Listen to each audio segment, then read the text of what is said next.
Hello दोस्तों, welcome back. ओम नमः शिवाय। तो आज मैं आप लोगों से बात करूंगा अंगारक योग के बारे में, यानी कि जब आपका राहु और मंगल का कनेक्शन होता है आपकी कुंडली में, तो इसे अंगारक योग कहा जाता है। तो देखिए, अंगारक नाम से आपको समझ आ गया होगा कि एक फायरी कॉम्बिनेशन की बात हो रही है।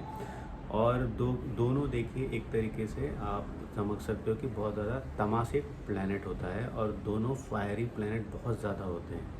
ठीक है, इससे ज़्यादा फायरी कॉम्बिनेशन मंगल और केतु का होता है। अ, तो उसके बाद अगर आप कोई फायरी डिस्ट्रक्टिव अगर आप कोई कॉम्बिनेशन अगर आप देखोगे तो वो आपके कुंडली में मंगल और राहु का है। तो देखिए, मंगल जहाँ पे हमारी ज़िंदगी में बहुत इम्पोर्टेंस रखता है, क्योंकि ये आपकी वाइटैलिटी, आपकी स्टेमिना, आपकी एनर्जी, ओवरऑल एनर्जी और आपके ब्लड से रिलेशन रखता है। और मंगल अच्छा होना कुंडली में बहुत ज़रूरी होता है, अच्छे कंडीशन में होना ज़रूरी होता है। तो टाइम पे घर बार आपके हो जाते हैं। घर किसी भी तरीके का आपको देखिए, जो सुख रिलेटेड टू ज़मीन होती है उसका आपको जल्दी से सुख मिल जाता है। आपको ज़्यादा एफर्ट डालना नहीं पड़ता है, या तो फिर एंसेस्टर के थ्रू आपको मिल जाएगा, या तो फिर खुद के मेहनत से आप बना लोगे। दूसरी ओर राहु क्या है? राहु वो इंटेलिजेंस है जो आप समझ सकते हो कि बहुत कम लोगों में होता है। इंटेलिजेंस जो आउट ऑफ द बॉक्स सोचना, इंटेलिजेंस जो कि आप कह सकते हो कि उसे आप एक तरीके से समझ सकते हो कि शॉर्टकट गलत तरीका है, जो कि काफ़ी लोग उसे बोलना पसंद करेंगे, जो कि मेन स्ट्रीम से हट के करना होता है ताकि चीज़ों को जल्दी अचीव किया जाए। बिकॉज राहु ही 9 ग्रहों में सबसे ज़्यादा डिज़ायर वाला ग्रह होता है। तो उसे कोई भी चीज़ जल्दी ही चाहिए होती है और उसके लिए उसे राइट या रॉन्ग का पता नहीं होता है। और राहु आपकी कुंडली में जहाँ प्लेस्ड होता है, यानी कि उसका डिज़ायर जो कि वह उस हाउस से रिलेटेड पिछले जन्म में फुलफ़िल नहीं हुआ था। इस वजह से आपकी कुंडली में राहु की प्लेसमेंट जो भी हाउस में है वहाँ पे है। तो ये चीज़ आप समझो। तो क्या होता है कि जब दो तमाशिक प्लैनेट, बहुत ज़्यादा तमाशिक प्लैनेट एक साथ आपकी कुंडली में आ जाते हैं, तो देखो, एक चीज़ आपको समझना चाहिए कि आप दो ग्रहों के बीच में हो। प्लैनेटरी वॉर इसीलिए कहते हैं कि दो ग्रहों की लड़ाई है जिसमें आप आ जाते हो बीच में, और फिर सफरिंग हमें करनी पड़ती है। तो कैसी सफरिंग हो सकती है, क्या हो सकती है, वही मैं आपको बताऊंगा। क्या है, इसमें कुछ अच्छी चीज़ें भी हैं, इसमें है नेगेटिव चीज़ें भी है और इसमें पॉजिटिव चीज़ें भी हैं। तो इस वीडियो से आप समझ सकते हो कि इससे आप क्या एक्सपेक्ट कर सकते हो जब ऐसा कंजंक्शन आपकी कुंडली में रहेगा, और आप कैसे से बच सकते हो। एक छोटा सा मैं आपको रेमेडी भी दूंगा। वैसे तो देखो, मैं रेमेडी देता नहीं हूँ वीडियो में, क्योंकि पर्सन टू पर्सन वेरी होता है, बट आपको एक छोटा सा यहाँ पे मैं रेमेडी आपको दे दूँगा। तो देखिए, ये जो कंजंक्शन होता है ये काफ़ी उग्र कंजंक्शन होता है। तो खास करके देखो, अगर ये फर्स्ट हाउस में ये कंजंक्शन होता है, मार्स देखो ईगो को भी शो करता है। तो जब फर्स्ट हाउस में जैसे मंगल आ जाता है, वहाँ पे देखिए एक मांगलिक, आप पर्सन मांगलिक भी बन जाता है। तो यहाँ पे आप देखोगे कि पर्सन बहुत ज़्यादा, अगर ये कंजंक्शन फर्स्ट हाउस में होता है, बहुत ज़्यादा गुस्सा, बहुत अनकंट्रोलेबल गुस्सा। गुस्सा ऐसा नहीं है कि गुस्सा आ रहा है, अनकंट्रोलेबल गुस्सा, ऐसा मन करता है कि कुछ मैं कर दूँ। या तो फिर देखो, यहाँ पे दो चीज़ें होती है। मार्स कितना स्ट्रांग है वो देखना ज़रूरी होता है। फॉर एग्जांपल, एक कैप्रिकॉर्न साइन में हो रहा है, तो पर्सन जिसके साथ भी लड़ रहा है, जिसके साथ भी जिसके ऊपर उसे गुस्सा आ रहा है, हो सकता है कि उसके ऊपर अपना हाथ छोड़ दे, लड़ाई कर ले वहाँ पे, और खुद भी खूब सारा चोट अपने शरीर पे उसे मिल सकता है ऐसे कंजंक्शन से, क्योंकि यहाँ पे मार्स एक्शन लेने के तैयार होता है। बट वहीं पे अगर देखो, ये कंजंक्शन जैसे कि आपके कैंसर साइन में आता है, तो अंदर ही अंदर सल्क करके जल जल के आप देखोगे कि कुछ लोग होते हैं तो बहुत सल्क करते हैं। सल्क करते हैं यानी कि घुटना होता है, कोई भी चीज़ से किसी लड़ रही है, बट इतनी एनर्जी नहीं कि उसके साथ लड़ सकते हैं, तो घुट घुट के एकदम वीक हो गए, देखने में अच्छे नहीं लग रहे। तो ऐसी चीज़ होती है ज़िंदगी में, कोई भी चीज़ होता है तो सल्क करने लगते हैं। आगे आके वो लड़ते हैं अपनी ज़िंदगी के लिए, बट बहुत ज़्यादा एक तरीके से लो हो जाते हैं लाइफ में, फिर जाके वो लड़ने का सोचते हैं। तब तक काफ़ी देखो ऐसा हो जाता है कि पर्सन अपने हेल्थ को बहुत ज़्यादा बिगाड़ लेता है। तो यहाँ पे अगर देखो, मंगल अच्छे कंडीशन में भी है या मंगल बुरे कंडीशन में है, राहु के साथ रह के ये उग्र काफ़ी हो जाता है। फर्स्ट हाउस में पर्सन का नेचर ही हमेशा आप देखोगे कि झगड़ालू हो जाता है। हमेशा उसको झगड़ा करने का बहुत रहता है कि मैं झगड़ा कर लूँ, इससे झगड़ा कर लूँ, उससे एक नेचर ऐसा बन जाता है और काफ़ी लोग उस वैसे पर्सन से अवॉइड करने की कोशिश करते हैं कि ऐसे दूर रहो, ये बेटर है करके। हाँ देखो, अब इसमें ये हो जाता है कि अगर जुपिटर का एस्पेक्ट पड़ जाए तो फिर कुछ ठीक हो सकता है, अदरवाइज़ ये बहुत ज़्यादा रहता है। जैसे कि सेकंड हाउस में जब रहता है, सेकंड हाउस में भी रहता है तो वाणी जो बातें होती है बहुत ज़्यादा क्रूअल हो जाती है, बहुत बुली करते हैं लोगों को काफ़ी टाइम पे। अब अगेन मंगल की कंडीशन कैसी है कि मंगल अटैकिंग है या तो रिसीविंग एंड पे है, तो यहाँ पे आप देखोगे या तो बहुत ज़्यादा बुलीड हुए होंगे या तो फिर आप बहुत ज़्यादा बुली करने वाले पर्सन रहे होंगे। तो ऐसे सिनारियोस क्रिएट करता है। अगेन थर्ड हाउस में देखिए, थर्ड हाउस में इस प्लेसमेंट को मैं उतना नहीं अच्छा मानता हूँ, क्योंकि काफ़ी टाइम पे चोरी चकारी, मर्डर करना या तो फिर फर्स्ट हैंड हाथ उठा देना, हाफ मर्डर कर देना, ऐसा सिनारियो थर्ड हाउस में ये प्लेसमेंट करता है, क्योंकि थर्ड हाउस करेज एक्शन का होता है। और जब यहाँ मंगल राहु के साथ रहता है तो मंगल को राहु इतना ज़्यादा प्रॉम्प्ट कर देता है कोई चीज़ में एक्शन लेने में कि वो अपने आप को रोक ही नहीं पाता है और वो एक्शन वो ले ही लेता है। फिर बहुत बड़ा आप समझ सकते हो कि प्रॉब्लम में पर्सन फंस जाता है। तो मतलब कि करने के बाद वो सोचता है कि यार ये मैंने कैसे कर लिया करके। अब देखिए उपज हाउस से बात करता हूँ मैं, जैसे कि ये 6th हाउस में होता है, 4th और 5th पे आऊँगा। थर्ड का बोल दिया तो उपज हाउस में बोलने में थोड़ा आपको इजी पड़ेगा। जैसे 6th हाउस में आ जाता है तो पर्सन हमेशा कुछ ना कुछ चीज़ों को लेके वो हमेशा हेल्थ उसके इश्यूज रहेंगे, कुछ ना कुछ, जैसे कि बॉन्ड में कोई इशू हो जाता है यहाँ पे काफ़ी ज़्यादा। यहाँ पे बहुत ज़्यादा देखिए जो एनर्जी है, पर्सन हमेशा एनर्जी लो फील करेगा, बहुत ज़्यादा एनर्जी उसको आप कह सकते हो कि एक तरीके से बहुत डाउन फील करेगा। मॉर्निंग में उठ के ही बहुत डाउन फील होगा, ऐसा लगेगा कि मतलब यूजुअली क्या होता है कि जब हम उठते हैं तो हमें बहुत ज़्यादा एनर्जी वाइटलिटी होती है, बट यहाँ पे आप उल्टा देखोगे कि मॉर्निंग में बहुत ज़्यादा वीक फील होता है। और ये काफ़ी ज़्यादा रहता है अराउंड द एज ऑफ देखो 30 की एज तक ये बहुत ज़्यादा दिखाई देता है, उसके बाद ठीक होता है। तो इसमें देखिए कैसा है कि अगर आप अपना रूटीन चेंज करते हो, हेल्थ को देखते हो, तो ये चीज़ें ठीक हो सकती है। आपको ओवरकम करना है इस चीज़ को। बट अगेन ऐसी प्लेसमेंट लॉयर्स के लिए अच्छी है।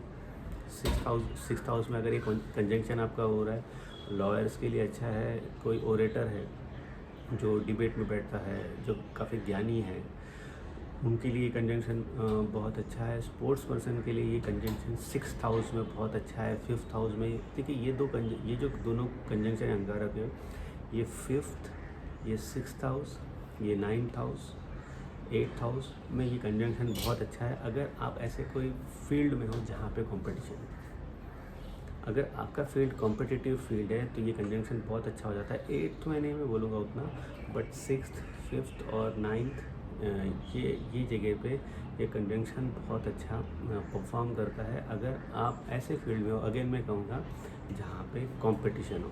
अब जैसे 7th हाउस में ये कंजंक्शन होता है तो ये कंजंक्शन बहुत ख़राब परफॉर्म करता है। मैंने काफ़ी चार्ट्स देखे हैं, बहुत ख़राब परफॉर्म करता है। एक्स्ट्रा मैरिटल अफेयर्स, किसी ना किसी तरीके के थर्ड पर्सन का मैरिज में घुसना और उसके साथ कोई रिलेशन लॉन्ग टाइम तक बना के रखना, अपने मैरिज में हमेशा खुश नहीं रहना। ये कंजंक्शन देखिए जब भी 7th में रहेगा, 2nd में रहेगा, 1st में रहेगा, 12th में रहेगा। और अगर आप नवांश में जाके देखो कि ये अगर 4th हाउस में हो रहा है आपका मार्स और राहु का कंजंक्शन, तो आप देखोगे कि आपकी मैरिड लाइफ अच्छी नहीं रहेगी। इसमें थर्ड पर्सन का आना बनेगा ही बनेगा, किसी न किसी तरीके से थर्ड पर्सन आएगा ही आएगा। और जैसे कि देखिए फॉर एन एग्जांपल आपका एक्वेरियस साइन है, एक्वेरियस साइन है 7th हाउस और यहाँ पे ये कंजंक्शन हो रहा है फॉर एन एग्जांपल शतभिक्षा नक्षत्र में, तो आप देखोगे कि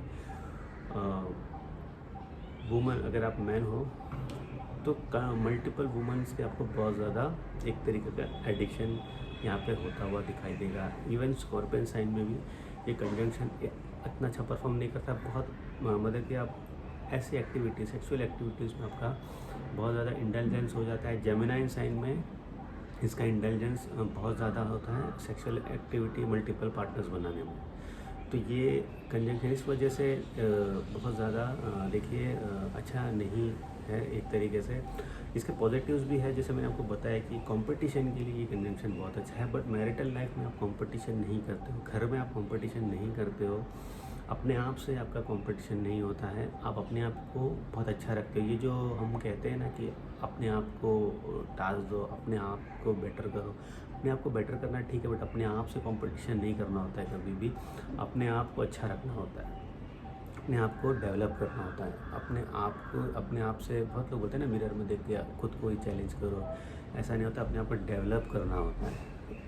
अब जैसे कि अगेन सेकंड हाउस में भी ये कंजंक्शन जो कि मैरिज के लिए अच्छा नहीं होता है, बहुत प्रॉब्लम्स देता है। लव लाइफ में भी बहुत ज़्यादा, देखिए लव लाइफ में प्रॉब्लम ये हो जाती है कि जब आप रिलेशनशिप में जाते हो ना, एक्सपेक्टेशन बहुत ज़्यादा बढ़ जाता है, और वो एक्सपेक्टेशन से आपको बहुत ज़्यादा फ्रस्ट्रेशन हो जाता है, क्योंकि आप में इतनी तमाशिक एनर्जी होती है कि आपको आज अभी के सब कुछ करना है ज़िंदगी के। तो सामने वाला पर्सन थोड़ा लेड बैक कर लेता है ये एनर्जी देख के, क्योंकि वो इतने एनर्जी के लिए एक पर्सन के साथ पर्सनली होना उसके लिए वो एक डर का माहौल बन जाता है। Start of the point of the marriage slow and study ठीक है, बट ये बहुत डर का माहौल बन जाता है, और फिर पर्सन काफ़ी टाइम पे जो कि फ्रस्ट्रेटेड हो जाता है लव लाइफ के। अगेन ये कंजंक्शन 10th हाउस में बहुत अच्छा है। 10th हाउस में भी कंजंक्शन अच्छा है लाइफ में आगे बढ़ने के लिए, स्मार्टली मूव ऑन करने के लिए। यहाँ पे देखिए, जो पर्सन ने अपने जो उग्रता है, यानी कि ये जो कंजंक्शन की उग्रता है, उसको अंदर रख के वर्क फील्ड में चला गया, वो बहुत ज़्यादा लाइफ में प्रोग्रेस करेगा। बट अगर ये उग्रता बाहर दिखा दे, जैसे कि मुझे किसी से दुश्मनी है, तो दुश्मनी में अगर बाहर दिखाता रहूँगा, तो वो सामने वाला पर्सन उस दुश्मनी का, मेरा जो हेट है उसके लिए उसका फ़ायदा उठा लेगा और मेरे अगेंस्ट यूज़ करेगा। बट उसी को मैं अंदर रख के स्वीटली उसके साथ रह के उसको जब मौका मिले राहु की मदद लेके उसे डिसीव कर दूँ, उस दिन मेरी ग्रोथ हो जाएगी। तो राहु जब भी देखिए, जैसे 10th हाउस में रहता है, आपको हमेशा स्मार्ट मूव लाइफ में करना चाहिए। कभी भी दुश्मन के सामने खड़े होकर उसको चैलेंज नहीं करना चाहिए, साइड से निकल जाना चाहिए, स्मार्टली ब्रेन यूज़ करके निकल जाना चाहिए। जहाँ पे यहाँ पे मंगल भी जो कि जब रहेगा तो इसे आपको करने में बहुत इजी हो जाएगा, क्योंकि वो एक्शन होगा। देखिए राहु का क्या है, बहुत चीज़ें माइंड में रहती है, एक्शन में नहीं आता। बट यहाँ पर राहु और मार्स को ये है कि वो एक्शन ले सकते हैं उस चीज़ के ऊपर। अगेन ये कंजंक्शन 11th हाउस में बहुत ज़्यादा पर्सन को लालची बना देता है, डिज़ायरफुल पर्सन बना देता है बहुत ज़्यादा। एक तरीके से आप देखोगे कि सेटिस्फैक्शन होता ही नहीं उसे, कितनी भी चीज़ें कर ले लाइफ में सेटिस्फाइड वो होता ही नहीं है। ये भी एक बहुत बड़ी प्रॉब्लम हो जाती है। देखिए कंजंक्शन के लिए बेस्ट रेमेडी यही है कि वो अपने बॉर्न प्लेस से दूर चले जाए। अगर ये फॉरेन कंट्रीज़ में चले जाते हैं ना, ये कंजंक्शन वाले पर्सन काफ़ी अच्छा करते हैं। घर से दूर रहे, ये पर्सन बहुत अच्छा करते हैं। जैसे कि 4th हाउस में किसी का एक कंजंक्शन है, उन्हें घर में तो कभी रहना ही नहीं चाहिए, होम टाउन में कभी रहना ही नहीं चाहिए। इवन मैं तो कहूँगा कि सिटी में ही कभी नहीं रहना चाहिए, क्योंकि वही उनका देखो कि वहीं पे उनको काफ़ी टाइम पे अपने दुश्मन मिलेंगे, लड़ाई करने के लिए कोई ना कोई मिल ही जाएगा। ऐसे कुछ इवेंट्स क्रिएट हो जाएंगे जहाँ पे उनके एनिमीज़ बन जाएंगे। आपने देखा होगा कि इस कंजंक्शन के बारे में मैं जब बात कर रहा हूँ तो काफ़ी टाइम पे मैंने लड़ाई, उग्रता की बात की हुई है, कंपटीशन की बात की हुई, क्योंकि जब दो बड़ी एनर्जी मिलती है आपकी कुंडली में, दो एनर्जी क्यों है एक हाउस में, बिकॉज आपको शायद ऐसे माहौल से गुज़रना पड़ेगा, ऐसे सिचुएशन से गुज़रना पड़ेगा, इस वजह से भी ये प्लेसमेंट है। तो ये प्लेसमेंट जब दो ग्रहों का ऐसा है, तो मतलब कि इस ग्रह के थ्रू ही जो बहुत बड़ी कोई मुसीबत है उससे आप उसको ब्लॉक कर सकते हो, क्योंकि ऐसी उग्र एनर्जी की ज़रूरत है। इसलिए मैंने कहा 5th 6th 9th हाउस में ये बहुत अच्छा है। अगर आप कंपटीशन फील्ड में जाओ तो आपको हराना नेक्स्ट टू इम्पॉसिबल है। 10th हाउस में भी अगर आप अपने दिमाग यूज़ करके अगर आप करते हो काम, बहुत अच्छे रिजल्ट्स आएंगे। 3rd हाउस में मैंने देखा है कि पर्सन के थोड़े इलीगल काम हो जाते हैं। वैसे भी देखो, ये जो कंजंक्शन है कहीं ना कहीं इलीगल काम बहुत ज़्यादा शो करते हैं कि पर्सन इलीगल काम कर लेगा। यूजुअली कहा जाता है कि कंजंक्शन जो है काफ़ी टाइम पे ड्रग पेडलर, गैंगस्टर्स के देखे जाते हैं, जहाँ पे अपना पावर, गुस्सा, देखिए गैंगस्टर एक्चुअल में देखा जाए तो एक मार्स राहु कंजंक्शन ही होता है। डोमिनेंस किसी के ऊपर थ्रू गन्स, डर क्रिएट करके, और राहु एंड मंगल का कंजंक्शन ही अगर आप देखो तो ये कंजंक्शन खास करके देखिए 3rd हाउस में तो मैंने देखा है कि गलत तरीके से पैसे बनाना, ये सारी चीज़ें 3rd हाउस बहुत इंपॉर्टेंट है इस कंजंक्शन के लिए, क्योंकि देखिए 3rd हाउस एक्शन का भी होता है तो मंगल यहाँ पे बहुत इंपॉर्टेंट रोल प्ले करता है लाइफ में, क्योंकि इसके साथ कंजंक्ट है। जैसे राहु है, गलत गलत आइडिया दे देगा, ऐसे करते हैं वैसे करते हैं, तो खुद का नुकसान करने का भी बहुत ज़्यादा चांस हो जाता है। और दूसरी चीज़ ये है कि यही कंजंक्शन 8th हाउस में रहे तो बहुत बड़ा साइंटिस्ट, जो एस्ट्रोनॉट होते हैं, उनको आप देखोगे इस कंजंक्शन के, बहुत बड़ा रिसर्चर, उनके सब कुंडली में राहु और मार्स का कंजंक्शन आपको 8th हाउस में मिलेगा। तो ये था राहु और मंगल का कंजंक्शन आपकी कुंडली में, तो कैसा रिजल्ट देगा करके। इसका देखिए सबसे बड़ा देखिए रेमेडी यही है कि आप जो कि ज्योतिर्लिंग की विज़िट कीजिए। ज्योतिर्लिंग का विज़िट करना आपको बहुत ज़रूरी है। अब देखिए पर्सन टू पर्सन वेरी करता है, क्योंकि कौन से हाउस में ये हो रहा है वो जानना ज़रूरी है, बट ज्योतिर्लिंग का विज़िट करना one of the best remedy होता है। जो अभिषेक करते हैं ज्योतिर्लिंग के ऊपर, वो उसकी अंगारक योग को बहुत ज़्यादा काम डाउन कर देता है। तो अगली बार आऊँगा तो कोई और टॉपिक पे बात होगी। कंसल्ट करना है तो व्हाट्सअप नंबर मैंने डिस्क्रिप्शन बॉक्स में डाल दिया है, आप वहाँ से मुझसे पूछ सकते हो कि आप मुझसे कैसे कंसल्ट कर सकते हो। तो अगली वीडियो तक मुझे इजाज़त दीजिए।